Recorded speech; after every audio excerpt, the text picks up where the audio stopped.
السلام على أشرف الأنبياء وسيد المرسلين نبينا محمد وعلى آله وأصحابه أجمعين.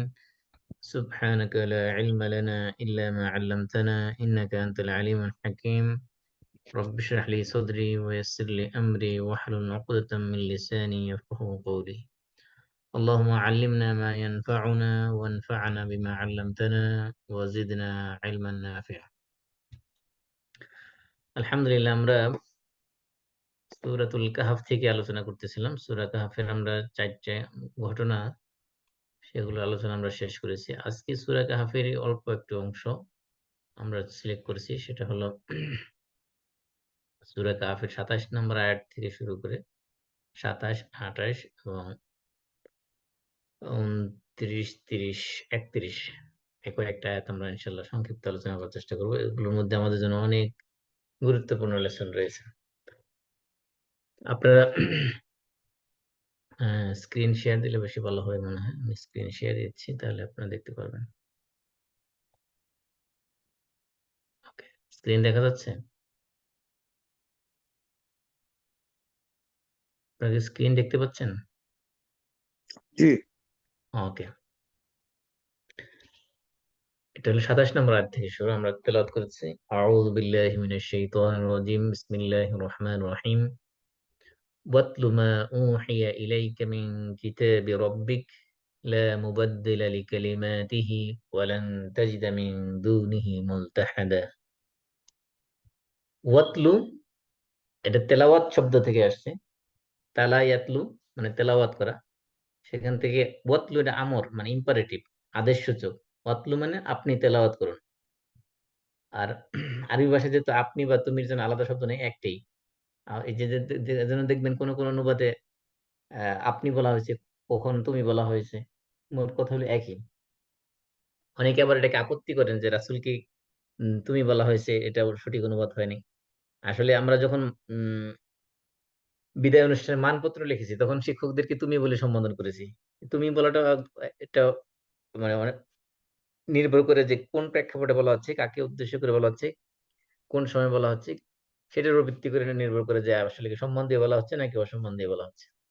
এজন্য তুমি আপনি দুইটাই বলা যেতে পারে। তো ওয়াতলু মানে আপনি তেলাওয়াত করুন। রাসূলকে আল্লাহ তাআলা অর্ডার করতেছেন, আদেশ করতেছেন, নির্দেশ দিচ্ছেন যে তেলাওয়াত করার জন্য। এজন্য কোরআন তেলাওয়াত করা এটা আল্লাহ রাব্বুল আলামিনের পক্ষ থেকে একটা নির্দেশ, একটা আদেশ। তাহলে আমরা যখন কোরআন তেলাওয়াত করব, এই তেলাওয়াতের মাধ্যমে শুধু আমরা যে সওয়াব পাবো তা না, এর মাধ্যমে আমরা আল্লাহর একটা নির্দেশ, একটা আদেশকে আমরা বাস্তবায়ন করব। আল্লাহ বলছেন ওয়াতলু আপনি তেলাওয়াত করুন। রাসূলকে যেহেতু আল্লাহ তাআলা আদেশ করেছেন তেলাওয়াত করার জন্য, মুসলিম উম্মাহকে কোরআন তেলাওয়াত করে কোরআনের মধ্যে যা আছে সেগুলো শিক্ষা দেওয়ার জন্য। সেজন্য রাসূলের অনুপস্থিতি আমাদেরও দায়িত্ব হলো আমরা নিজেরা তেলাওয়াত করব এবং সেই তেলাওয়াতের মেসেজ, এই তেলাওয়াত থেকে আমরা যে বার্তা পাবো স্টাডি করার পরে সেটার বার্তা আমরা মানুষের কাছে পৌঁছে দেব। আল্লাহ বলতেছেন ওয়াতলু মা উহিয়া, মা মানে আল্লাযী, মা এটা ইসম মৌসুল মানে যা। আমরা জানি মা কয়েক ধরনের আছে। একটা মা ইস্তেফামিয়া মানে যে মা ইসমুক, তোমার নাম কি? আর এখানে মা হলো ইস্তেফাম প্রশ্নবোধক। আর এখানে মা হলো আরেক মা হলো যেমন মা মানে না, যেমন মা কানা মুহাম্মাদুন আবা আহাদিন। মা মানে না এক অর্থে, মা আরেক হলো প্রশ্নবোধক করতে কি এই অর্থে। আর এখানে মা মানে আল্লাযী মানে যা। তাহলে ওয়াতলু আপনি তেলাওয়াত করুন মা যা উহিয়া, উহিয়া মানে ওয়াহি করা হয়েছে। এটা হলো প্যাসিভ ফর্মে। তাহলে আওহা থেকে, আওহা মানে ওয়াহি করা, এটা অ্যাক্টিভ ফর্মে। আর প্যাসিভ ফর্ম হলো ওহিয়া। ওহিয়া মানে ওয়াহি করা হয়েছে। তো আমরা যেহেতু এখানে যেহেতু আল্লাহ তাআলা স্বয়ং রাসূলের সাথে কথা বলতেছেন, সেজন্য ওয়াহি কে করেছে? আল্লাহ তাআলা নিজে ওয়াহি করেছেন জিবরীল মাধ্যমে। আর রাসূল হলো ওয়াহির রিসিভার মানে ওয়াহি গ্রহণ করেছেন। সুতরাং এখানে নাম উল্লেখ করার প্রয়োজন নাই। সেজন্য আল্লাহ তাআলা এটা প্যাসিভ ফর্মে বলেছেন। মা উহিয়া যা ওয়াহি করা হয়েছে। কার কাছে? ইলাইকা। ইলা মানে টু, কা মানে প্রতি। আমরা বলি যে যেমন চিঠিতে আমরা যখন ঠিকানা লিখি আরবিতে, তো মিন এবং ইলা। মিন মানে থেকে, ইলা মানে টু। তাহলে টু মানে প্রতি বা কারো কাছে। তো ইলাইকা মানে আপনার কাছে বা আপনার প্রতি। তাহলে ওয়াতলু আপনি তেলাওয়াত করুন, মা যা কিছু, ওহিয়া ওয়াহি করা হয়েছে, ইলাইকা আপনার কাছে। আল্লাহ রাসূলকে আল্লাহ তাআলা আদেশ করতেছেন যে আপনার কাছে যা ওয়াহি করা হয়েছে তা কি করুন, আপনি তেলাওয়াত করুন। কোত্থেকে? মিন কিতাবি রব্বিকা। মিন মানে থেকে, কিতাব তো বাংলা আমরা কিতাব বলি, যে এটা আরবি শব্দ। কিতাব মানে কিতাব, এখানে কিতাব বলতে আল কোরআন উদ্দেশ্য। রব্বিকা, রব্বুন তো আমরা জানি, কা মানে কা হলো রব্বুন হলো মুদাফ, কা হলো মুদাফ ইলাইহি। তাহলে কিতাবু রাব্বিকা ছিল, জি রব্বুন হলো মুদাফ, কা হলো মুদাফ ইলাইহি, আর কিতাব হলো আরেকটা মুদাফ। তাহলে এখানে কিতাব যদি আমরা মুদাফ ধরি, তো রব্বুন হয়ে যাবে বলে মুদাফ ইলাইহি মুদাফ, আর কা হলো মুদাফ ইলাইহি। তাহলে আপনার রবের কিতাব থেকে, রব্বিকা মানে আপনার রব, কিতাব মানে তো কিতাব, মিন মানে থেকে। তাহলে আপনার রবের কিতাব থেকে কি করুন, তেলাওয়াত করে, তেলাওয়াত করুন। আল্লাহ রাসূলকে আল্লাহ আদেশ করতেছেন যে আপনার কাছে যে ওয়াহি আল্লাহর পক্ষ থেকে আসছে, মানে এখন আল্লাহর পক্ষ থেকে যদিও বলা হয়নি, আমরা তো জানি আল্লাহর পক্ষ থেকে আসছে, যে আপনার কাছে যে ওয়াহি করা হয়েছে আপনার রবের পক্ষ থেকে, তা থেকে কি করুন, আপনি তিলাওয়াত করুন। লা মুবাদ্দিলা লিকালিমাতিহি। লা মানে নাই, লা আমরা যেমন লা ইলাহা বলি না, কোনো ইলাহ নাই, ওটা লাইন অফ চেঞ্জ। এখানে লা মুবাদ্দিলা মানে কোনো পরিবর্তনকারী নাই। মুবাদ্দিল মানে চেঞ্জার, যে চেঞ্জ করে দিতে পারে কোনো কিছু। হুম, লা মুবাদ্দিলা মানে কোনো পরিবর্তনকারী নাই। কিসের? লি মানে জন্য, পরিবর্তন কিসে করবে? লি মানে জন্য, কোনো কিছুর জন্য। কালিমাতিহি, কালিমাতুনের বহুবচন কালিমাত, আর এর সাথে মুদাফ ইলাইহি যুক্ত হচ্ছে হি, মানে তার কালিমার। কালিমা বলতে এখানে কালিমার সমূহ, মানে কালিমার শব্দের লিটারাল মিনিং হলো শব্দ, আর বহুবচন হলো শব্দ সমূহ। কিন্তু এখানে বোঝানো হয়েছে আল্লাহর বাণী, কারণ অনেকগুলো শব্দ মিলিয়ে তো একটা বাণী হয়, একটা তৈরি হয়। এই জন্য কালিমাতিহি মানে আল্লাহর বাণী, হি মানে তার, তার মানে কার? এখানে আল্লাহর। তাহলে লা মুবাদ্দিলা লিকালিমাতিহি, তার বাণীর, আল্লাহর বাণীর, আল্লাহর কথার কোনো পরিবর্তনকারী নেই। অর্থাৎ আল্লাহ ছাড়া কেউ আল্লাহর এই বাণীকে পরিবর্তন করতে পারবে না। ওয়ালান তাজিদা, ওয়া এবং লান, এটা হলো ভবিষ্যৎ বোধক শব্দ। মানে লান, আমরা জানি মুদারের শুরুতে যখন লান আসে তখন এটাকে তাকিদ দেওয়া হয়, এমফেসিস দেওয়া হয়। তো লান, ওয়ালান তাজিদা মানে কখনো পাবে না। ওয়াজাদা ইয়াজিদু মানে পাওয়া, ওয়ালান তাজিদু, ওয়ালান তাজিদা মানে আপনি কখনো পাবেন না। মিন দুনিহি, দুনা মানে ব্যতীত, হি মানে তাকে, তাকে মানে কাকে? আল্লাহকে। অর্থাৎ আল্লাহকে ছাড়া, আল্লাহকে ব্যতীত আপনি কখনো পাবেন না। কি পাবেন না? মুলতাহাদা মানে কোন আশ্রয়স্থল। অর্থাৎ আপনি আল্লাহ ছাড়া আর কাউকে আপনি কখনো আশ্রয়স্থল হিসেবে পাবেন না। আপনার একমাত্র আশ্রয়দাতা আশ্রয়স্থল হলো আল্লাহ রাব্বুল আলামিন। এরপরে আসি পরের আয়াতে আমরা, ওয়াসবির নাফসাকা। ওয়াসবির মানে সবর থেকে আসছে, ওয়াসবির এটা ইম্পারেটিভ, ওয়া মানে এবং, ইসবির মানে ধৈর্য ধারণ করুন, ইম্পারেটিভ আদেশসূচক। তাহলে ওয়া এবং ইসবির, আপনি ধৈর্য ধারণ করুন। মিলাই পড়লে কিভাবে পড়তে হবে? পড়তে হবে ওয়াসবির, আপনি ধৈর্য ধারণ করুন। নাফসাকা মানে আপনার নিজেকে, আপনার নাফস মানে হলো নিজের আত্মা, নিজের মন, সেলফ আর কি। ইংলিশে যেটা আমরা সেলফ বলি, আরবিতে হলো নাফস। আপনি নিজে কি করুন? নিজেকে ধৈর্যশীল রাখুন। ওয়াসবির নাফসাকা, নিজেকে ধৈর্য ধরা মানে কি? নিজের ধৈর্যশীল রাখুন। কাদের সাথে? মা মানে সাথে, আল্লাযিনা যারা, ইয়াদউনা, দা'য়াদু মানে ডাকা, যারা ডাকে কাকে? রব্বাহুম তাদের রবকে। তাহলে রাসূলকে আল্লাহ তাআলা আরেকটা আদেশ করতেছেন। প্রথম আদেশ করেছিলেন কি? আল্লাহর কিতাব থেকে তেলাওয়াত, যা ওয়াহী করা হয়েছে সেগুলো তেলাওয়াত করার জন্য। দ্বিতীয় আদেশ আল্লাহ করতেছেন, আর আপনি কি করুন? ধৈর্য ধারণ করুন। কাদের সাথে? মা আল্লাযিনা, তাদের সাথে যারা কি করে? ইয়াদউনা রাব্বাহুম তাদের রবকে ডাকে, বিল গাদাতি মানে সকালে, ওয়াল আশি এবং সন্ধ্যায়। যারা সকাল সন্ধ্যায় হ্যাঁ আল্লাহকে ডাকে, তাদের সাথে আপনি ধৈর্য ধারণ করুন। এইখানে এই আয়াতের সানানুজুল যদি আমরা দেখি, তাহলে আমরা দেখতে পাবো যে মক্কার কিছু মুশরিকরা যারা সম্ভ্রান্ত বংশের ছিল এবং যাদের অনেক সম্পদশালী ছিল, যাদের সামাজিক এবং সোশ্যাল স্ট্যাটাস অনেক হাই র্যাঙ্কের ছিল, তারা চিন্তা করলো যে আমরা যদি এই যে মক্কার কিছু রাখাল, কিছু গরিব, কিছু গোলাম চাকর, এই সকল মানুষ রাসূলের আশেপাশে ঘুরঘুর করতেছে, আহ, এই নতুন ইসলাম গ্রহণ করতেছে, এদের সাথে যদি আমরা যদি যে রাসূলের মজলিসে বসি, তাহলে তো আমাদের মান সম্মান থাকবে না, আমাদের স্ট্যাটাস রক্ষা হবে না। সেজন্য তারা কি করলো, তারা রাসূল সাল্লাল্লাহু আলাইহি ওয়াসাল্লামের কাছে একটা প্রস্তাব দিল যে আমরা আপনার সাথে বসতে পারি, কিন্তু শর্ত হলো এই গরিব সাহাবী যারা আছে আপনার সাথে, তাদেরকে আমাদের আপনার কাছ থেকে সরাই দিতে হবে। এই যে হাদিসের মধ্যে আসছে, সাদ ইবনে আবি ওয়াক্কাস এর ফজিলত সংক্রান্ত হাদিস মুসলিম শরীফে আসছে যে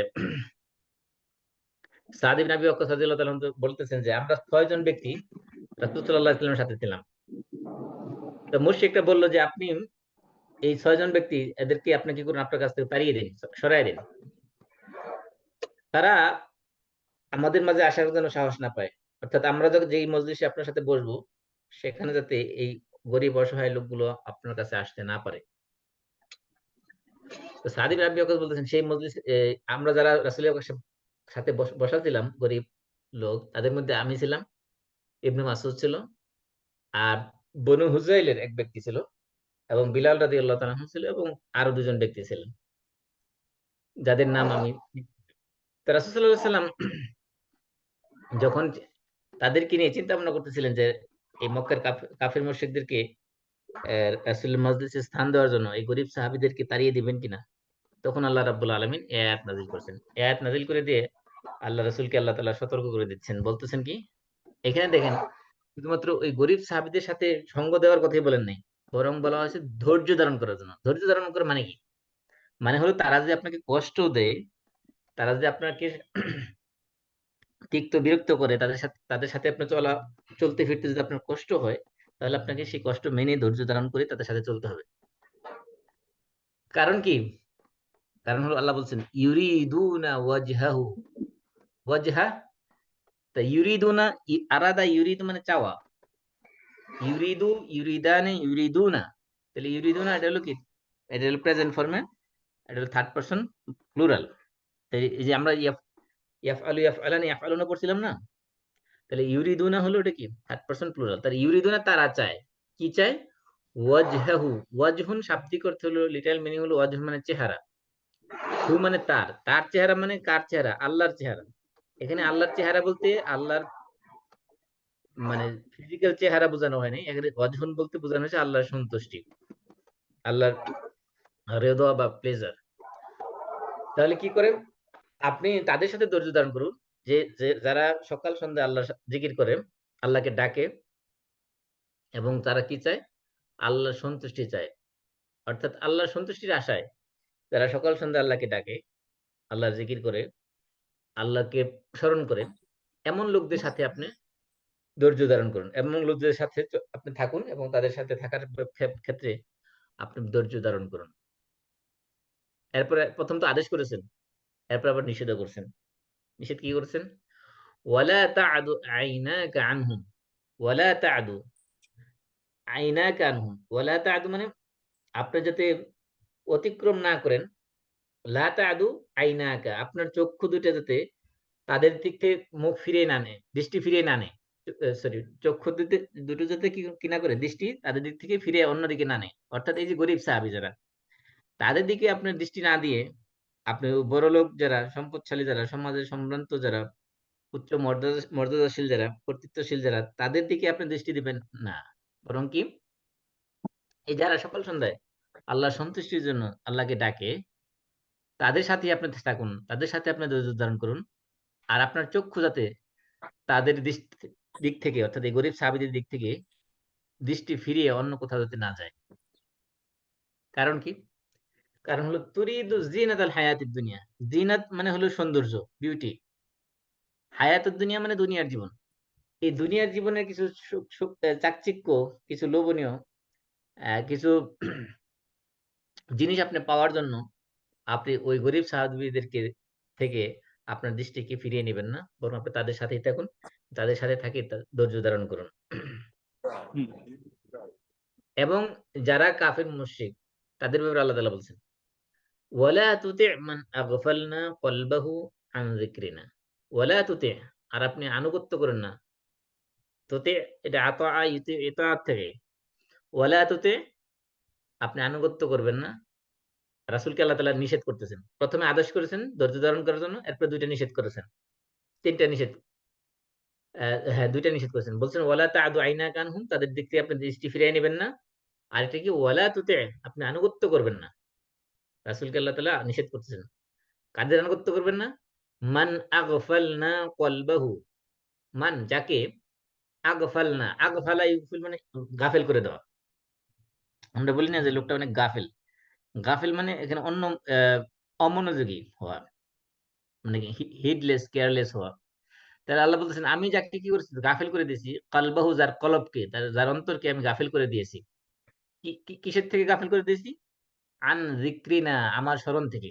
অর্থাৎ যেই লোকগুলো যাদের অন্তরের মধ্যে আমার স্মরণ নাই, আমাকে স্মরণ করে না, আমার জিকির করে না, আল্লাহকে ভুলে গেছে যে অন্তরগুলো, যে মানুষগুলো, যে আল্লাহ তাআলা বলতেছেন আমি যাদের অন্তর থেকে আমার স্মরণ থেকে যাদের অন্তরকে আমি গাফেল করে দিয়েছি, অন্যমনস্ক করে দিয়েছি, যাদের অন্তরের মধ্যে আমার স্মরণ নাই, এমন লোকদের আপনি আনুগত্য করবেন না। আল্লাহ রাসূলকে আল্লাহ তাআলা নিষেধ করতেছেন। অর্থাৎ এই যে মক্কার কাফের মুশরিক যারা মূর্তি পূজায় লিপ্ত আছে, এই গরিব সাহাবী যারা সকাল সন্ধ্যা সারা আল্লাহর জিকির করতেছে, আল্লাহর ইবাদত করতেছে, আল্লাহকে ডাকতেছে, তাদের দিকে তাদের দিক থেকে দৃষ্টি সরাইয়া আপনি এই সম্ভ্রান্ত বড়লোকদের দিকে তাকাবেন না। কারণ যদিও তাদের সামাজিক স্ট্যাটাস অনেক উন্নত, কিন্তু তাদের অন্তরকে আমি কি করেছি? আগফালনা কলবাহু, তার অন্তরকে আমি কি করেছি?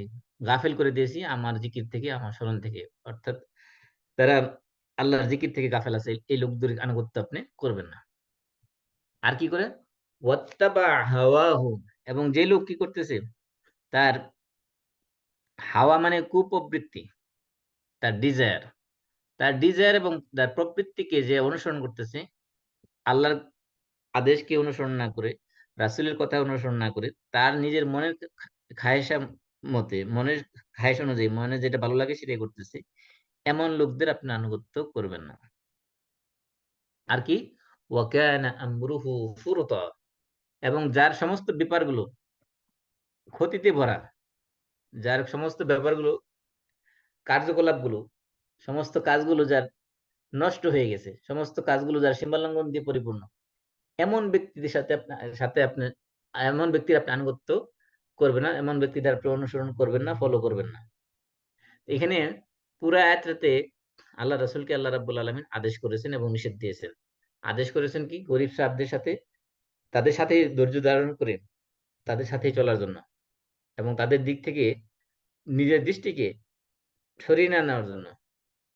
এমনকি দুনিয়ার কিছু জিনিস পাওয়ার জন্য, পাওয়ার আশায় এই গরিব সাহাবীদেরকে ছেড়ে দিয়ে যাতে ওই বড়লোকদের সম্পদশালী সম্ভ্রান্ত লোকদের দিকে আকৃষ্ট না হয়, সেজন্য আল্লাহ তাআলা রাসূলকে নিষেধ করতেছেন যে আপনি তাদেরকে আনুগত্য করবেন না, যাদের অন্তরকে আমি আমার জিকির থেকে, আমার স্মরণ থেকে গাফেল করে দিয়েছি। এবং যারা কি করে? যে মানুষগুলো তাদের প্রবৃত্তি, তাদের খায়েশা, তাদের মনে যা চায় সেটার আনুগত্য করে, আল্লাহ এবং আল্লাহ রাসূলের আদেশ নিষেধের দ্বার ধারে না, এমন লোকদের আপনি আনুগত্য করবেন না। কারণ তাদের আমরুহু ফুরতা, তাদের কাজগুলো সবগুলো কি হয়ে গেছে? ধ্বংস হয়ে গেছে, নষ্ট হয়ে গেছে, বরবাদ হয়ে গেছে। কারণ তাদের এই ধরনের লোকের আপনি আনুগত্য করবেন না। এখানে দেখেন, আমরা পরে বিস্তারিত ব্যাখ্যা পরে আসলে আগে অনুবাদটা শেষ করি। তারপর আমরা দেখা যাবে যে এক পর্যায়ে যে অনুবাদও শেষ করতে পারবো না। তারপরে আল্লাহ বলতেছেন, ওয়াকুলিল হাক্কু মির রাব্বিকুম, ওয়া এবং কুল, আপনি বলুন। তাহলে কুল আল হক এরকম ছিল। কুল আল হক। তাহলে কুল যে ছিল, লামের মধ্যে সুকুন ছিল। তো আমরা জানি আসাকিন ইযা হুররিকা হুররিকা বিল কাসরা। কোন অক্ষরের মধ্যে যদি সুকুন থাকে, মানে আমরা বাংলা যেটা যজম বলি, এই যজম যদি থাকে এবং তারপরে অক্ষরে যদি হরকত থাকে, জের জবর পেশ থাকে, তাহলে দুইটা মিলাই পড়ার সময় কি করতে হয়? সাধারণত এই সাকিনটাকে জের দিয়ে পরিবর্তন করতে হয়। এই জন্য কুল, এটা হয়ে গেছে কুলিল, কুলিল হাক্কু। তাহলে কুল, হে রাসূল আপনি বলুন। ওয়া এবং কুল মানে আপনি বলুন, মানে রাসূলকে আল্লাহ তাআলা আদেশ করতেছেন বলুন, আল হাক্কু, আল হক মানে হক, সত্য। হক বলতে এখানে কি, এই কোরআনকে বলা হয়েছে আল হক। এই কোরআনের যত বাণী, যত মেসেজ, যেগুলো সবকিছু যেহেতু আল্লাহর পক্ষ থেকে আসছে, এজন্য কোরআনকে নাম বলা হয়েছে আল হক। আল হক মানে সত্যবাণী, মানে ট্রুথ। এটা আসছে করতে মির রব্বিকুম, তোমাদের রবের কাছ থেকে। আল্লাহ রাসূলকে আল্লাহ তাআলা আদেশ করেছেন, আপনি বলে দিন এই মক্কের কাফের মুশরিক যারা আছে, তাদেরকে আপনি বলে দিন আপনার এই তোমাদের রবের পক্ষ থেকেই এই সত্যবাণী, এই হক এসেছে। সুতরাং যার ইচ্ছা ইমান আনো, যার ইচ্ছা ইমান না আনো, আমার কিছু যায় আসে না। ইমান আনলে তোমারই লাভ, ইমান না আনলে তোমাদেরই লস। এই জন্য আল্লাহ তাআলা বলছেন, ফামান শাআ ফালইউমিন, ফামান শাআ ফালইউমিন। সুতরাং ফা মানে সুতরাং, মান যে ব্যক্তি, শাআ ইচ্ছা করে, মানে ইমান আনা না আনাটা ইচ্ছার উপর ছেড়ে দেওয়া হয়েছে। কারণ যেহেতু এখানে প্রত্যেকটা মানুষই তার নিজের কল্যাণ বোঝে, সে যদি মনে করে যে না, সে যদি বিশ্বাস করে যে ইমান আনলে আমার কল্যাণকর হবে, তাহলে সে নিজে থেকে ইমান আনবে। সে যদি বিশ্বাস করে যে ইমান না আনলে আমাকে জাহান্নামে যেতে হবে, তাহলে সে নিজের থেকেই সে কুফরি থেকে বিরত থাকবে। এজন্য আল্লাহ বলছেন, যেহেতু তোমাদের রবের পক্ষ থেকে এই সত্যবাণী আসছে, এই কোরআন আসছে, ফামান শাআ ফালইউমিন, যার ইচ্ছা সেই ইমান আনুক, ওয়ামান শাআ ফালিয়াকফুর, আর যার ইচ্ছা নাই, ইচ্ছা সে কি করুক, কুফরি করুক। এখানে আল্লাহ তাআলা কুফরি করতে মূলত আদেশ করেন নাই, যে ইচ্ছা করলে ইমান আনো, ইচ্ছা করলে কুফরি করো, বরঞ্চ মূলত এটা তাদেরকে একটা চ্যালেঞ্জ দিয়ে দেওয়া হয়েছে। আমরা আমরা বলি, অনেক সময় বলি না, যে তুমি যদি এটা বিশ্বাস করতে, তাহলে আমরা করে দেখো, এরকম আর কি। যে এখানে আসলে মূলত আল্লাহ তাআলা কুফরি করার জন্য পারমিশন দেন নাই। আল্লাহ মানে বোঝানো যাচ্ছে, তুমি যদি ইমান আনো, তাহলে ইমান আনাটা তোমার জন্যই কল্যাণকর। আর যদি তুমি কুফরি করো, তা কুফরি করলে তুমি তো জাহান্নামে যাবে, তোমার জন্য এটা ক্ষতিকর। সুতরাং তুমি তোমার ভালো মন্দ তুমি নিজেই বুঝো, নিজে চয়েস করে নাও। ফামান শাআ ফালইউমিন, যে ইচ্ছা ঈমান আনুক, ওয়ামান শাআ ফালিয়াকফুর। ফামান শাআ ফালইউমিন, ওয়ামান শাআ ফালিয়াকফুর, যার ইচ্ছা ঈমান আনুক, যার ইচ্ছা কুফরি করুক। কারণ কি? কারণ আল্লাহ বলে দিয়েছেন, কারণ হলো ইন্না আ'তাদনা লিয-যালিমিনা নারান আহাতা বিহিম সুরাদিকুহা। আল্লাহ বলছেন, ইন্না নিশ্চয় আমরা, আ'তাদনা আমরা প্রস্তুত করে রেখেছি। আ'তাদতু আ'তাদনা, এটা হলো কি, ফালতু ফালনার মতো। আ'তাদনা এটা হলো কি, ফার্স্ট পারসন প্লুরাল। আ'তাদনা আমরা প্রস্তুত করে রেখেছি, কার জন্য? লিয-যালিমিনা, এই যালিমিন এটা হলো sound masculine plural. Sound masculine plural আমরা কিভাবে বানাই মনে আছে তো? রফার অবস্থায় ওয়াও নুন দ্বারা, নসব এবং জরের অবস্থায় ইয়া নুন দ্বারা। তাহলে এখানে যেহেতু লি আসছে, লাম হলো হরফে জর, হরফে জর হলো জরের অবস্থায়, সেজন্য কি হয়েছে, ইয়া নুন দ্বারা আছে শেষে, লিযালিমিনা। আল্লাহ বলছেন, ইন্না আ'তাদনা নিশ্চয় আমরা প্রস্তুত করেছি কাজের জন্য, লিযালিমিনা জালেমদের জন্য। এখানে জালেম বলতে সব ধরনের জালেম না, জালেম বলতে এখানে সাধারণত বোঝানো হয়েছে যারা শিরক করে তাদের জন্য, তাদের মানে মূলত উদ্দেশ্য। কারণ শিরক হলো সবচেয়ে বড় জুলুম। সাধারণত জালেম বলতে আমরা যে সাধারণত বাংলা ভাষায় জালেম বলতে আমরা অত্যাচারী বুঝি, কিন্তু এখানে কোরআনের পরিভাষায় জালেম বলতে শুধুমাত্র অত্যাচারী বোঝানো হয়নি। এখানে জালেম বলতে বোঝানো হয়েছে, এক নম্বর হলো সবচেয়ে বড় জুলুম করলো সে, যে আল্লাহর সাথে শিরক করলো। যেন শিরককে বলা হয়েছে লাজুল, ইন্না শিরকা লাযুলমুন আযীম। শিরক হলো সবচেয়ে বড় জুলুম। আর অন্যান্য বড় বড় কবিরা গুনাহ জুলুম সবগুলি জুলুমের অন্তর্ভুক্ত। এজন্য আল্লাহ বলছেন, ইন্না আ'তাদনা লিযালিমিন, নিশ্চয়ই আমরা প্রস্তুত করে রেখেছি জালেমদের জন্য। কি প্রস্তুত করে রেখেছি? নারন। তাহলে আ'তাদনা ফেল এবং ফাইল, আ'তাদনা এটা ফেল, মানে প্রস্তুত করে রেখেছি। কারা রেখেছি? না মানে আমরা। তাহলে নাহনু হলো, আমরা হলো ফাইল।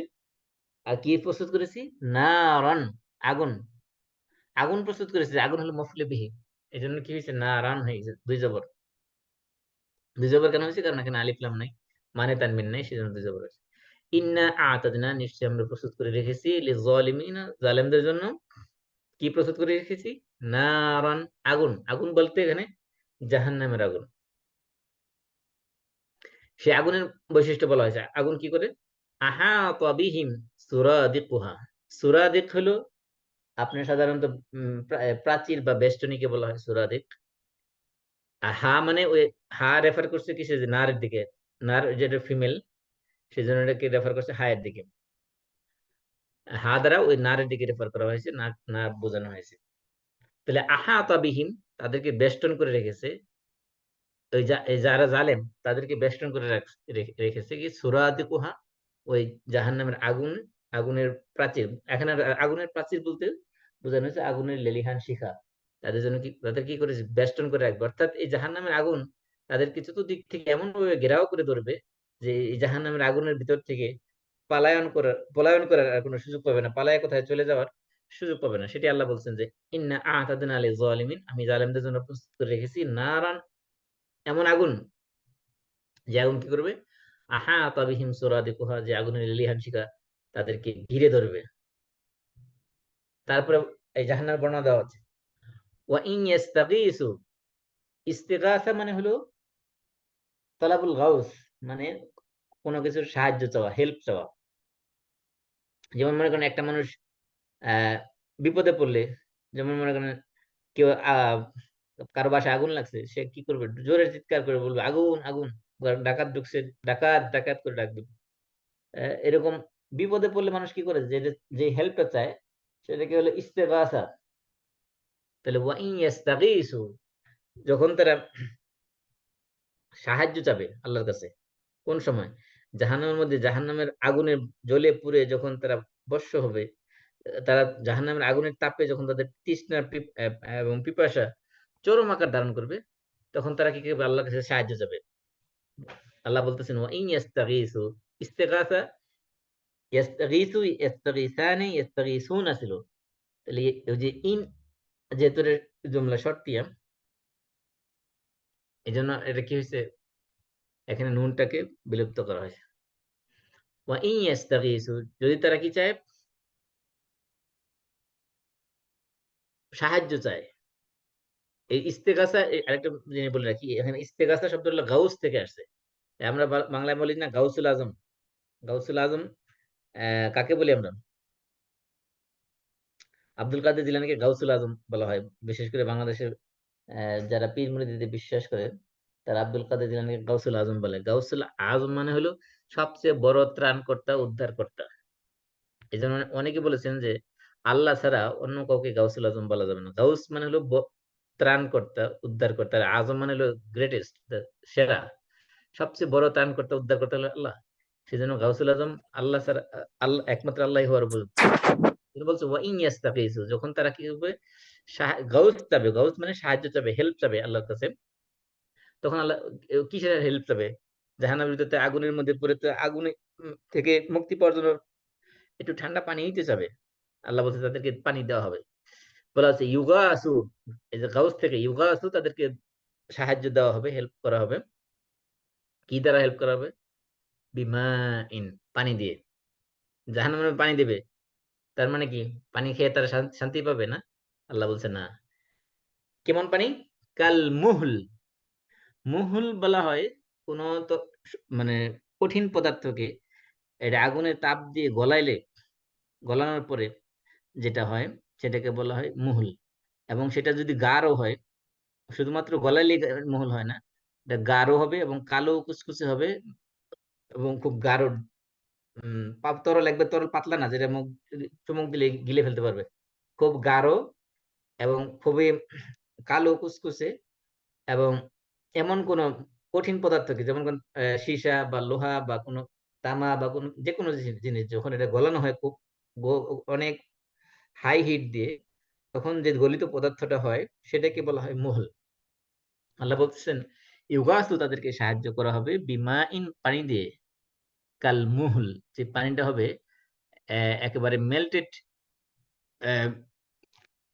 এই যে বলেছে মলটেন মেটাল, লাইক মলটেন মেটাল, মানে যেটা অলরেডি গলে দেওয়া হয়েছে। মেটাল ছিল, এটা শক্ত পদার্থ ছিল, সেটাকে গলে দেওয়া হয়েছে, গলে দেওয়ার পর এটা কি হয়েছে, মহলে পরিণত হয়েছে। এই মহলকে পানি বলা হয়েছে, আসলে এটা পানি না। মা ইন কাল মহল, এবং এই যে বলা হচ্ছে পানিটা এমন হবে যে মহলের মতো এটা হবে, অর্থাৎ ওইরকম কালো কুচকুচে, খুবই গাঢ় এবং খুব প্রচন্ড গরম, উত্তপ্ত। সেটা কি হবে, বলছে ইয়াশুবিল উজুহ, ইয়াশুই, সাওয়া ইয়াশুই মানে, আমরা এই সৌদি আরবে যারা ছিলেন বা সৌদি আরবে যারা গেছেন দেখবেন যে ওখানে সাওয়াইয়া পাওয়া যায়, বাইতুল সাওয়ায়া একটা রেস্টুরেন্টের নাম হয়ে আছে বাইতুল সাওয়ায়া। সাওয়া ইয়াশউই মানে হলো ফ্রাই করা কোনো কিছু। ইয়াশউইল উজুহ, উজুহ হলো ওয়াজহুনের বহুবচন। ওই যে আগে আগে আগে আয়াতে গেছে না যে ওয়ালা তা'দু আইনাকা আনহুম ইউরিদু, ওই যে বলছে ইয়াদউনা রাব্বাহুম বিল গাদাতি ওয়াল আশি ইউরিদুনা ওয়াজহা। এই ওয়াজহুনের বহুবচন হলো উজুহ। তাহলে ওয়াজহুন থেকে বহুবচন হলো উজুহ। উজুহ মানে চেহারা সমূহ। ইয়াশউই সাওয়া ইয়াশউই মানে একেবারে ঝলসে দেবে। আল উজুহ মানে চেহারা সমূহ, অর্থাৎ এটা তাদের প্রচন্ড যেহেতু পিপাসা থাকবে, পিপাসার তীব্রতা এত মানে প্রচন্ড আকার ধারণ করবে যে তাদের সামনে যা দিবে তাই তারা পান করতে চাবে। তখন ওই অবস্থায় যখন তাদেরকে এরকম প্রচন্ড গরম এবং আহ, গাঢ় কুচকুচে কালো বিশ্রী দুর্গন্ধযুক্ত এই পানীয় যখন তাদের সামনে দেওয়া হবে, এটার উত্তাপ এত বেশি হবে যে মুখের কাছে আনার সাথে সাথে তাদের চেহারা ঝলসে যাবে। তারপর যখন খাইবে, তাহলে খাওয়ার পরে কি হবে, তাদের নাড়ি ভুঁড়ি পেটের যা কিছু আছে সবকিছু পিছনের রাস্তা দিয়ে বেরিয়ে যাবে গলে। এমন একটা ভয়াবহ অবস্থা হবে। আল্লাহ বলছেন, আল্লাহ তাআলা আমাদের সবাইকে হেফাজত করুন। ইউগাসু বিমাইন কাল মুহল ইয়াশউিল উজুহ, যেটা তাদের চেহারা জ্বলিয়ে ঝলসে দেবে। আল্লাহ বলছেন বিসাশ শারাব। বিসা আমরা জানি নি'মা এবং বিসা, এটাকে ফেলে মাদ এবং ফেলে জাম, জাম দুইটা আমরা পড়েছিলাম গ্রামারের মধ্যে। ফেলুল মাদ হলো যে প্রশংসাসূচক শব্দ, যেমন নি'মা, আর ফেলুল জাম হলো বিসা। তাহলে বিসা মানে কতই না খারাপ, কতই না নিকৃষ্ট। আর শারাবু মানে পানীয় হিসাবে, শরাব হিসাবে, পানীয় হিসাবে এই পানীয় এটা কতই না নিকৃষ্ট পানীয়। ওয়াসাআত মুরতাফাকা, এবং আশ্রয়স্থল হিসেবে এটা কতই না নিকৃষ্ট আশ্রয়স্থল জাহান্নাম। এইখানে আল্লাহ তাআলা ঈমান আনা বা কুফরি করা এই দুইটাকে আল্লাহ তাআলা বলে দিয়েছেন, তোমরা এই তোমাদের রবের পক্ষ থেকে হক চলে আসছে, সুতরাং এখন তোমরা বাইচা নাও, কোনটা নিবা, হক নিবা নাকি কুফর নিবা, মানে ঈমান আনবা নাকি কুফরি করবা। যদি ঈমান আনো তাহলে তার শাস্তি প্রতিদান কি পাবে সেটা সামনে আসতেছে। আগে কুফরটা বলে নেই। কুফরটা আল্লাহ বলতেছেন কি, কুফর বলতেছেন আল্লাহ তাআলা, আমি জালেমদের জন্য আগুন প্রস্তুত করে রেখেছি, যে আগুন তাদেরকে চতুর্দিক থেকে ঘেরাও করে বেষ্টন করে ধরবে, সেখান থেকে তারা পালাইতে পারবে না। আর ওই জাহান্নামের আগুনে জ্বলে যখন তারা আল্লাহর কাছে সাহায্য চাবে, জাহান্নামের দারোয়ানের কাছে সাহায্য চাবে, তখন তাদেরকে সাহায্য দেওয়া হবে। কিসের সাহায্য? তারা চাবে, পানিই চাবে, একটু পানি দাও।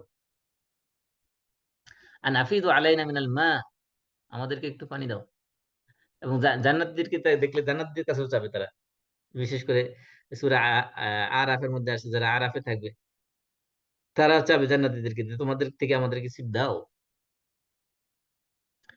তো আল্লাহ বলতেছেন যে জাহান্নামে যারা যাবে তাদেরকে সাহায্য দেওয়া হবে এমন গলিত পানির মতো জিনিস দ্বারা, যার তাপ এবং যার বিশ্রী গন্ধ এবং যার আহ, উৎকট গন্ধ থাকবে এবং গাঢ় থাকবে এবং কুচকুচে কালো থাকবে এবং এত উত্তপ্ত থাকবে যে চেহারার কাছে আনার সাথে সাথে চেহারা ঝলসে যাবে।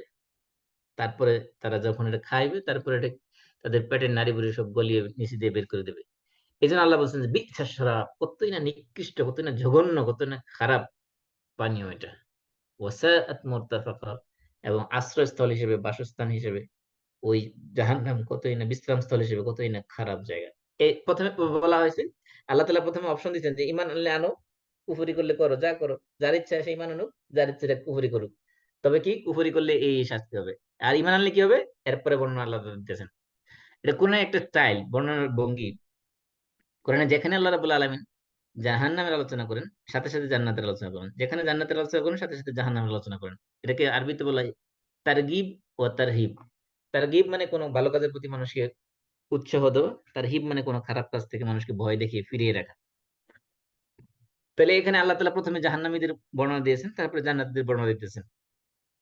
জান্নাতীর বর্ণনা দিয়ে বলছেন ইন্নাল্লাযীনা আমানু, ইন্না মানে নিশ্চয়ই, আল্লাযীনা যারা আমানু ঈমান এনেছে, ওয়া আমিলু, আমিলা আমিলা আমিলু, এবং যারা কি করেছে, আমল করেছে। কি আমল করেছে? as-সলিহাত, নেক কাজ। সালেহ, আমলে সালেহ। নিশ্চয় যারা আমল ঈমান এনেছে এবং যারা কি করেছে? সৎ কর্ম করেছে, সম্পাদন করেছে, সৎ কাজ করেছে। আল্লাহ বলছেন, "ইন্না লা নুদিউ আজরা মান আহসানা আমালা।" ইন্না নিশ্চয় আমরা, লা নুদিউ আমরা নষ্ট করি না, আমরা ধ্বংস করি না। আজরা মানে প্রতিদান বা বিনিময়, মান যে ব্যক্তি, আহসানা উত্তমভাবে করে, আমালা মানে কোন কাজ। মানে যে ব্যক্তি কোন কাজ উত্তমভাবে করে, সে উত্তম কাজের প্রতিদান আমরা নষ্ট করি না। আল্লাহ তাআলা বলতেছেন, আল্লাহ এইজন্য এই যে বিষয়টা, এটা শুধুমাত্র যে আখিরাতের ক্ষেত্রে প্রযোজ্য তা না, দুনিয়ার ক্ষেত্রেও প্রযোজ্য। আখিরাতের ক্ষেত্রে অবশ্যই আল্লাহ তাআলা কোন ঈমানদারের, কোন উম নেককার মানুষের ভালো কাজ তারা দুনিয়াতে যাই করবে। কারণ আল্লাহ তাআলা কোরআনে বলেছেন, "ফামান ইয়া'মাল মিসকালা যাররাতিন খায়রান ইয়ারা ওয়া মান ইয়া'মাল মিসকালা যাররাতিন শাররান ইয়ারা।" এমনকি যাররা পরিমাণ, অণু পরিমাণ ভালো কাজ করলেও সেটা আল্লাহর কাছে পাবে।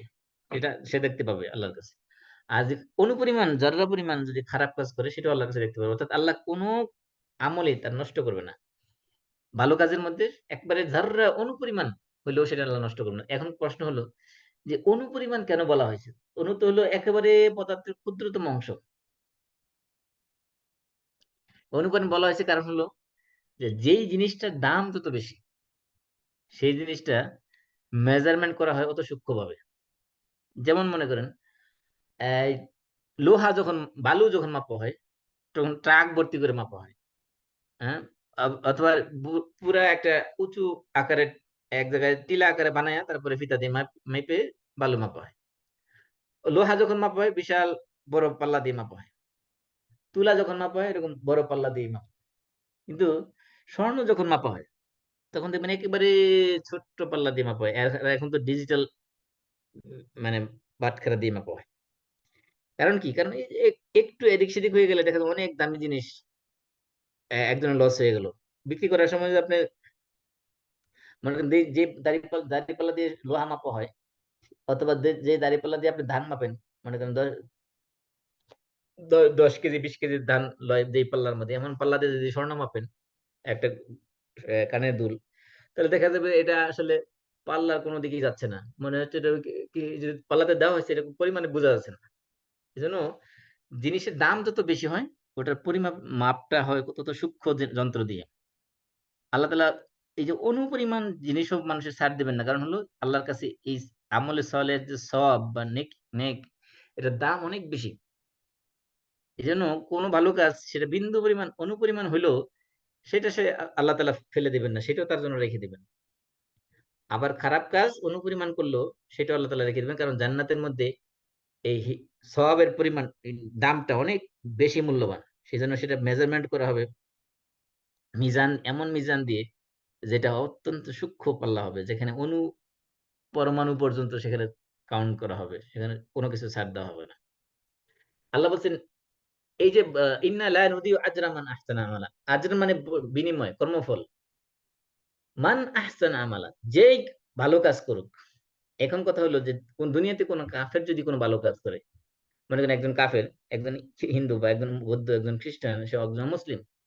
সে তার পিতামাতার সাথে ভালো আচরণ করে, তার আত্মীয়দের সাথে সুসম্পর্ক বজায় রাখে, সে তার প্রতিবেশীর হক আদায় করে, সে তার দুনিয়াতে সে ডোনেশন করে, সে কলেজ ইউনিভার্সিটি তৈরি করে দিচ্ছে। হুম? সে যত ধরনের ভালো কাজ আছে সে সবই সে করতেছে। তো সেই কারণে সে কি পরকালে আল্লাহর কাছে পুরস্কার পাবে? পরকালে সে পুরস্কার পাবে না। কারণ কি? কারণ আল্লাহ তাআলা কাফের যারা, তাদের দুনিয়াতে সে যদি ভালো কাজ করে, সে ভালো কাজের বিনিময়ে আল্লাহ তাআলা তাকে দুনিয়াতে দিয়ে দেয়। এটা সহিহ হাদিসের মধ্যে আসছে। আল্লাহ রাব্বুল আলামিন কাফেরদের ভালো কাজের প্রতিদান তাদের দুনিয়াতেই দিয়ে দেন। আর ঈমানদারদের ভালো কাজের প্রতিদান দুনিয়াতেও দেন এবং আখিরাতেও দিবেন। দুনিয়াতে দেওয়ার মাধ্যমে শেষ করে দিবেন না, বরং এর বিনিময়ে তাকে আখিরাতে আরেকবার দিবেন, ২ বার দিবেন। এজন্য আল্লাহ তাআলা বলছেন, "ইন্না লা নুদিউ আজরা মান আহসানা আমালা।" আহসানা আমালা এটা খুবই গুরুত্বপূর্ণ একটা পয়েন্ট। এই যে ইন্না লা নুদিউ আজরা মান আহসানা আমালা, এই ফ্রেজটা, এই সেন্টেন্সের এই অংশটা বা এই কমপ্লিট সেন্টেন্সটাই ধরেন। এটা খুবই একটা গুরুত্বপূর্ণ মেসেজ। এই এমনকি দুনিয়াতে মুসলমানরা খালি যদি এই অংশের উপর আমল করত, তাহলে গোটা মুসলিম জগৎ পৃথিবীর মধ্যে স্বতন্ত্র বৈশিষ্ট্য অধিকারী হতো। আল্লাহ বলছেন, ইন্না লা নুদিউ আজরা মান আহসানা আমালা। এটা শুধুমাত্র পরকালের ক্ষেত্রে তো আছেই। পরকালের ক্ষেত্রে দুনিয়াতে যারা ভালো আমল করবে, নেক আমল করবে, তাদের আমল আল্লাহ নষ্ট করবেন না। আবার দুনিয়াবী ক্ষেত্রে কোন কাজকে যখন করা হবে সেটা পারফেকশন পর্যায়ে নিয়ে আসা। অর্থাৎ আমার বেস্ট পসিবল যত আমার ওয়ে আছে। আমি যখন একটা কাজ করব আমার সর্বোচ্চটা দিয়ে সেরাটা দেওয়ার চেষ্টা করা। যারা এটা করবে তাদের বিনিময়ে তারা দুনিয়াতে পাবে। আখিরাতে তো পাবে, দুনিয়াতে পাবে। এজন্য আল্লাহ রাসূল বলছেন, ইন্নাল্লাহা ইউহিব্বু ইযা আমিলা আহাদুকুম আমালান আন ইউতকিনা। আল্লাহ রাব্বুল আলামিন ভালোবাসেন যখন তোমরা কোন কাজ করবে সেই কাজটাকে পারফেক্টলি করবে, এক্সিলেন্স এর সাথে করবে। এই যে পারফেক্টলি করা, এক্সেলেন্স এর সাথে করা কোন কাজ এবং স্কিলফুলি কোন কাজ করা, এটা কিন্তু ইসলামিক কনসেপ্ট। কোন কাজের মধ্যে গোঁজামিল না দেওয়া, কাজের মধ্যে নয়-ছয় না করা, বরং পারফেক্টলি কাজটা করা। যদি এই কনসেপ্টটা মুসলমানরা নিত, তাহলে দেখা যেত মুসলমানদের সব কিছুর মধ্যে বরকত চলে আসতো। এখন আমাদের দেশে শুধু না, শুধু মুসলিম দেশগুলোতে দেখা যায় যে যারা ব্যবসায়ী তারা চিন্তা করে কি যে সাময়িক এক আহ, হঠাৎ করে ওভারনাইট বড়লোক হওয়ার জন্য দেখা যায় যে পণ্যের মধ্যে ভেজাল মেশাচ্ছে, মানুষকে ভালো সার্ভিস দিচ্ছে না। চিন্তা করলে এই ৫ জন ১০ জন কাস্টমার চলে গেলে আমার সমস্যা কি? আমার তার অনেক কাস্টমার আছে। যেমন বাংলাদেশে এক ইসলাম ব্যাংকে আমি একবার গেলাম, এক ব্রাঞ্চে গেলাম। তারা এবং এমনকি আরেকটা ইসলামী প্রতিষ্ঠানের নাম বলবো না। তারা যখন এক পর্যায়ে আমি বললাম যে আমাকে বলতেছে আমার আইডি কার্ড ফটোকপি করে নিয়ে আসতে। আমি বললাম, আমি আইডি কার্ড ফটোকপি করতে যাবো কেন? আইডি কার্ড আপনার দরকার হলে আপনি ফটোকপি করে নিবেন। আর যদি আপনার টাকা লাগে বলবেন যে আপনি আমাদের ফটোকপি করতে চার্জ লাগবে, চার্জ নিবেন। তো আপনার এটা কি ধরনের কাস্টমার সার্ভিস হলো? বলে কি আমরা কাস্টমার সার্ভিস দেই না। এই যে মনে করেন মেন্টালিটি, আহসানা আমালা মানে কাজের ক্ষেত্রে সেরা কাজ করতে হবে। মুসলমান মানে হলো যেই কাজ করবে সে আহসানা আমালা করবে। এজন্য আল্লাহ তাআলা সূরা মুলকের মধ্যে বলছেন, আল্লাযী খালাকাল মাউতা ওয়াল হায়াত। আল্লাহ তাআলা মৃত্যু এবং জীবন এদের সৃষ্টি করেছেন। কারণ কি? লি আল্লাযী খালাকাল মাউতা ওয়াল হায়াতা লিয়াবলুয়াকুম আইয়ুকুম আহসানু আমালা। সূরা মুলকের ২য় নম্বর আয়াত। লিয়াবলুয়াকুম আইয়ুকুম আহসানু আমালা। তোমাদের আল্লাহ তাআলা পরীক্ষা করতেছেন তোমাদের মধ্যে কার আমল কত সুন্দর, কার আমল কত পারফেক্ট, কার আমল কত এক্সিলেন্ট। এটা আল্লাহ তাআলা পরীক্ষা করতেছেন। এজন্য একজন ইমানদার হিসেবে তার সমস্ত কাজ পারফেক্টলি করা উচিত। এমনকি সে যখন ওযু করবে, ওযুটাও পারফেক্টলি করবে। সে যখন একটা মসজিদে যেয়ে যখন জুতাটা রাখবে, জুতাটাও তার পারফেক্টলি রাখবে। কিন্তু দুর্ভাগ্যজনক সত্য যে আপনি দেখেন মসজিদে গেলে মুসলমান মনে হয় না যে সে আসলে কিছু জানে।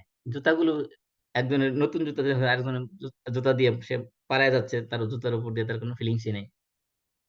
এই যে পারফেক্টলি কাজ করার যে কনসেপ্ট, এটা কোন জায়গায় নাই আমাদের মুসলমানদের মধ্যে। অথচ আল্লাহ তাআলা আমাদের শিক্ষা দিচ্ছেন যে আল্লাহ তাআলা তাদের বিনিময় কাজের পারিশ্রমিক কাজের বিনিময় নষ্ট করে না যারা আহসানা আমালা করে, উত্তমভাবে কাজ করে। যেই কাজে আপনি করবেন, এমনকি আপনি যখন রান্নাও করবেন, রান্নার ক্ষেত্রে আপনি কমপ্লিট অ্যাটেনশন দিবেন, কমপ্লিট মনোযোগ দিবেন। সেখানে আপনার রান্নাটা বেস্ট রান্না করার চেষ্টা করবেন। আপনি যখন ওযু করবেন, আপনি গোসল করবেন, আপনি যখন নামাজ পড়বেন, আপনি কোরআন তেলাওয়াত করবেন, আপনি বই পড়বেন, যেই কাজটা করবেন আহসান আমালা হিসেবে করার চেষ্টা করবেন। এই একটা গুণ যদি মুসলিম উম্মাহ গ্রহণ করতে পারত, তাহলে মুসলিম উম্মাহ সারা পৃথিবীতে সুপিরিয়র থাকতো সব দিক থেকে। কিন্তু আজকে দুর্ভাগ্যজনক সত্য যে আমরা শুধু আহসান আমালা না করে আমরা শুধু চাই যে কিভাবে ওভারনাইট বিজনেস করে বড়লোক হয়ে যাব। এই ধরনের চিন্তা চেতনার কারণে দেখা যাচ্ছে যে সারা পৃথিবী জুড়ে যেমন চিংড়ি মাছের ভিতরে সিরিঞ্জ দিয়ে সেখানে লিকুইড ঢুকানো হচ্ছে। সেগুলো আবার এই বিভিন্ন দেশে এক্সপোর্ট করা হচ্ছে। সেখানে দেখা যাচ্ছে যে একবার ধরা পড়ার পরে সেখানে চিংড়ি নেওয়াই বন্ধ করে দিচ্ছে। তো এই যে সাময়িক একবার লাভ করেছে, পরে দেখা যাচ্ছে যে ওই চিংড়ি ওই দেশে নেওয়াই বন্ধ করে দিচ্ছে। তার মানে কি? পুরো ব্যবসাটাই লস। এখন পুরো দেশের অর্থনৈতিক মন্দা দেখা দিচ্ছে। এই যে সাময়িক যেকোনো জিনিস যখন আমরা চিন্তা করি স্বল্পমেয়াদী, তখন সেটার একটা সুদূর প্রসারী নেগেটিভ প্রভাব পড়ে। কিন্তু আমরা এটা বুঝি না। আমরা চিন্তা করি যে স আ সাময়িক কিছু পয়সা পাইলেই পকেটে মনে হয় হয়ে গেল সবকিছু। এটা পুরো জাতির উপরে খারাপ একটা নেগেটিভ প্রভাব পড়ে যে মানুষ মনে করে এই জাতির লোক সবই খারাপ। সব হারামি। যেমন সৌদি আরবে যাবেন, বাঙালি নাম শুনলে কইবে বাঙালি কুল্লু হারামি। বাঙালি সব চোর। অথচ বাঙালি সব চোর না। কারণ কি? কারণ ওই যে সৌদিরা যাদের সাথে চলাফেরা করছে অধিকাংশ দেখা যায় যে কথায় ঠিক নাই, কাজে ঠিক নাই। উম আমি এক লোকের জানি যে সৌদি আরবে সে ছিল। এক লোকের বাসার সামনে কুকুর মারা গেছে। সে ওই কুকুর তাকে 20 রিয়াল দিছে কুকুরটা ফালাই দিয়ে আসার জন্য। সে ফালাই দিয়ে আসে। রাত্রেবেলা আবার ওই কুকুর সেখান থেকে টোকাই না পাহাড়ি এলাকা থেকে আবার ওই রাস্তার পাশে রেখে দিছে। পরের দিন আবার সেই কুকুর ফালায় আবার $20 20 রিয়াল নিছে। এই যে চিন্তা করেন যে কিরকম মেন্টালিটি মানুষের, এইগুলো তো মানে মানুষ মানুষ হিসেবে মূল্যায়ন করার যোগ্য না যে যারা এই কাজগুলো করে। এজন্য আল্লাহ তাআলা বলছেন যে যারা পারফেক্টলি কাজ করবে, যারা এক্সেলেন্স এর সাথে কাজ করবে তাদের আমল আল্লাহ দুনিয়াতে নষ্ট করবেন না। আখিরাতে তো নষ্ট করবেনই না। কারণ আখিরাতে তো এটা পরিমাপ করা হবে একেবারে সূক্ষ্ম যন্ত্র দিয়ে, মিজান দিয়ে। এইজন্য এটা একটা গুরুত্বপূর্ণ পয়েন্ট যে যারা ইমানদার এবং যারা আমলে সালে করবে, আল্লাহ বলছেন তাদের আমলকে আমি, যারা পারফেকশন, যারা চমৎকার ভাবে আমলটা করবে খুব মানে এক্সেলেন্স এর সাথে, তাদের আমল আমি নষ্ট করবো না। তার মানে বোঝা গেছে যে আপনি আমল করলেও কোনো লাভ হবে না। অনেক মানুষ নামাজ পড়বে কিন্তু তাদের নামাজের সওয়াব আল্লাহর কাছে পৌঁছবে না। অনেক মানুষ ওযু করবে, ওযুর সওয়াব পৌঁছবে না। অনেক দান সদকা করবে, দানের সদকা আল্লাহর কাছে সওয়াব আল্লাহর কাছে পৌঁছবে না। কারণ কি? কারণ ওই আহসান আমল করে নাই। দান করার সময় তার মনের ভিতরে ইন্টেনশন ছিল যে মানুষকে দেখানো যে আমি দানবীর। নামাজ পড়ার সময় সে মনোযোগ দিয়ে হয়তো নামাজ পড়ছে কিন্তু উদ্দেশ্য ছিল পাশের লোকটা দেখুক আমি যে কত খুশু-খুজুর সাথে মনোযোগের সাথে নামাজ পড়তেছি। এই যে তার মানে সে আহসান আমল করে নাই। আহসান আমল এটা একটা গুরুত্বপূর্ণ জিনিস। যখনই আমরা যেই কাজটা করব সেটা আমাদের সামর্থ্যের ভিতরে সেরাটা দেওয়ার চেষ্টা করব। এটা একটা গুরুত্বপূর্ণ লেসন। এজন্য আমি এটা একটু বেশি সময় নিয়ে কথা বললাম এই বিষয়ে। এরপর আল্লাহ তাআলা বলতেছেন, উলাইকা লাহুম জান্নাত। এই যারা ঈমান আনবে এবং সৎ কাজ করবে এবং তাদের ব্যাপারে আল্লাহ বলছেন কি তাদের কাজের যারা আহসান আমল করবে তাদের প্রতিদান, তাদের কাজের কর্মফল, তাদের বিনিময় আল্লাহ তাআলা নষ্ট করবেন না। আর এদের জন্য রয়েছে কি? জান্নাতু আদন। জান্নাতু আদনিন। আদন নামক আদন জান্নাত। আদন মানে হলো চিরস্থায়ী, পার্মানেন্ট সেখানে থাকবে। আর কি থাকবে? তাজরি মিন তাহতিহিমুল আনহার, যে জান্নাতের তলদেশ দিয়ে আনহার সমূহ, নহর সমূহ প্রবাহিত থাকবে। আর কি দেওয়া হবে সেখানে? ইউহাল্লাউনা ফিহা, ইউহাল্লাউনা তাদেরকে সেখানে অলংকার পরানো হবে জান্নাতের মধ্যে। ফিহা মানে ফিল জান্নাত।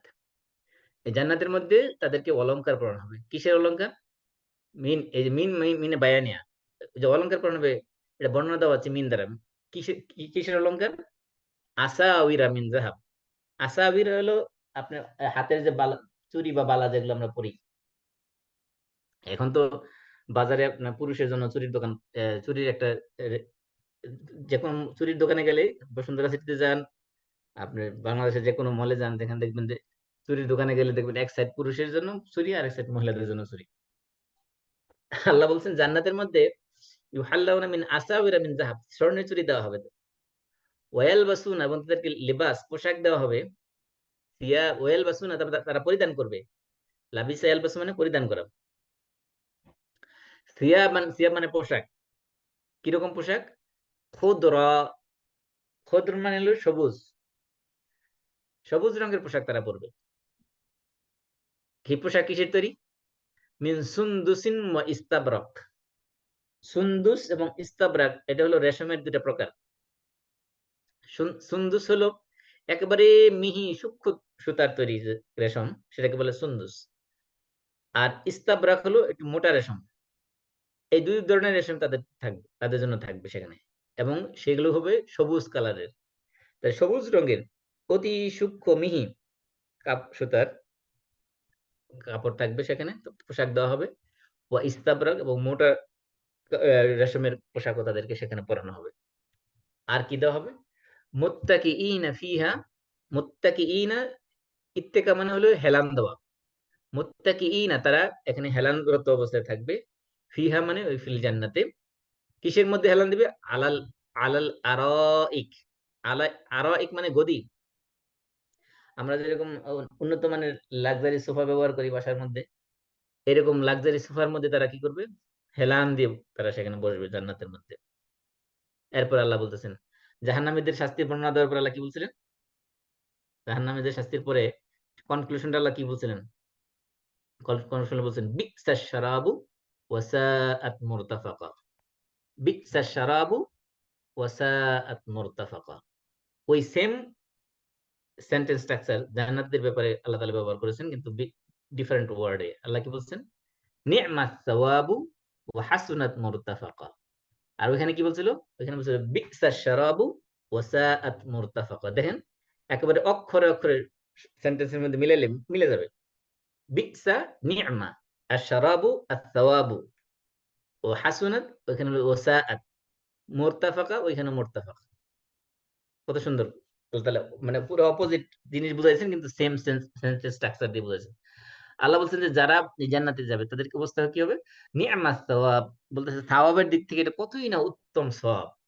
যে যেখানে তারা জান্নাত চিরকাল জান্নাতে থাকবে, সেখানে জান্নাতের তল দিয়ে নহর প্রবাহিত থাকবে, তারা স্বর্ণের অলংকার পরবে, সেখানে তারা সবুজ এবং মিহি এবং মোটা সব ধরনের রেশমের কাপড় সেখানে পরবে এবং সেখানে যারা সোফার মধ্যে হেলান দিয়ে, গদির মধ্যে হেলান দিয়ে তারা সেখানে বসবে। তারপরে আল্লাহ বলতেছেন নি'মাস সাওয়াব, সওয়াবের দিক থেকে তা কতই না উত্তম। ও হাসুনাত মুরতাফাকা, এবং আরামের স্থল হিসেবে, বিশ্রাম স্থল হিসেবে, আশ্রয়স্থল হিসেবে, বিশ্রামের স্থল হিসেবে সেটা কতই না উত্তম জায়গা। আল্লাহ রাব্বুল আলামিন আমাদের সবাইকে এই জাহান্নামের ভয়াবহ আগুন থেকে আমাদেরকে হেফাজত করুক এবং এই যে নেক আমলে সালেহ, ঈমান এবং আমলে সালেহ সহ আমাদের পারফেকশন যেকোনো কাজের মধ্যে আমরা করি না কেন, ঈমানের আমল এবং আমলে সালেহ যেকোনো আমলে সালেহ করি না কেন সেটা আমরা ইখলাসের সাথে এবং পারফেকশনের সাথে আমরা যাতে করতে পারি, আল্লাহ রাব্বুল আলামিন আমাদের সেই তৌফিক দান করুন এবং জাহান্নামের যে ভয়াবহ শাস্তির কথা এখানে বলা হয়েছে, সব ধরনের জাহান্নামের আগুন থেকে আমাদেরকে হেফাজত করুন এবং জান্নাতের যে নিয়ামতের কথা বলা হয়েছে সেগুলো সবগুলো আল্লাহ রাব্বুল আলামিন আমাদেরকে দান করুন। আজকে আমাদের এই সংক্ষিপ্ত এই ছিল আলোচনা। আপনাদের কারো কোনো প্রশ্ন থাকলে বলতে পারেন।